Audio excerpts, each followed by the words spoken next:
El Senado, segunda cámara del Parlamento francés, ha votado la tarde del lunes en contra del plan de desconfinamiento aprobado la semana pasada por la Asamblea Nacional, AN, primera cámara. Escaramuza parlamentaria que abre una inflamable guerra de guerrillas política que no debiera afectar a la fecha del principio del desconfinamiento anunciado para el próximo día 11.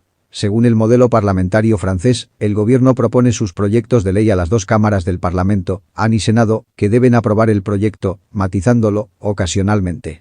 Si ese debate se prolonga, el gobierno puede recurrir al artículo 50.1 de la Constitución que le permite imponer un decretazo para poner fin a unos debates parlamentarios si se teme o sospecha que pudieran prolongarse indefinidamente.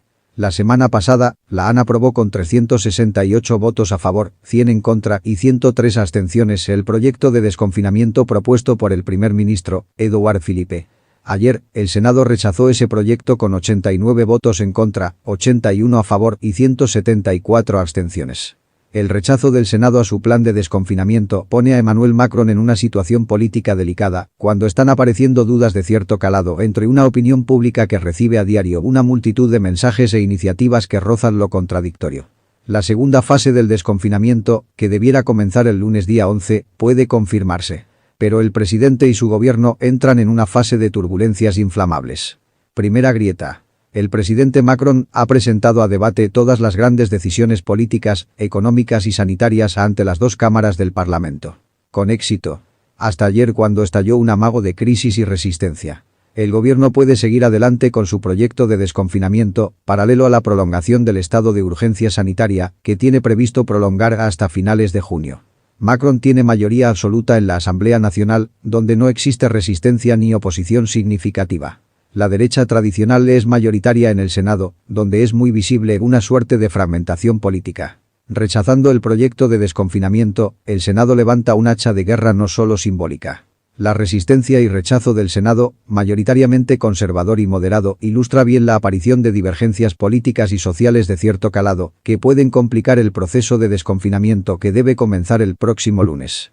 La semana pasada, el gobierno anunció que se reservaba la posibilidad de dar un parón a todo el proceso de desconfinamiento si los indicadores sanitarios fuesen menos favorables de lo esperado, amenazando con precipitar una segunda ola, que no está completamente descartada. El Senado confirma una división que son un reflejo fiel de las incertidumbres de la opinión pública. Según el plan de desconfinamiento previsto, a partir del día 11 funcionarán escuelas y transportes públicos, abrirán comercios.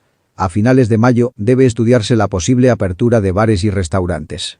Édouard Philippe completó esos proyectos anunciando la concesión de 200 euros a unos 800.000 jóvenes menores de 25 años y condición modeta para frenar la crisis del coronavirus. Proyectos y gestos que no convencieron a los senadores y la opinión pública percibe con reserva.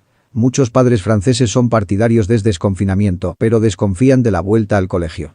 Macron ha deseado someter su acción política, durante la crisis, al control parlamentario, la concertación política y social.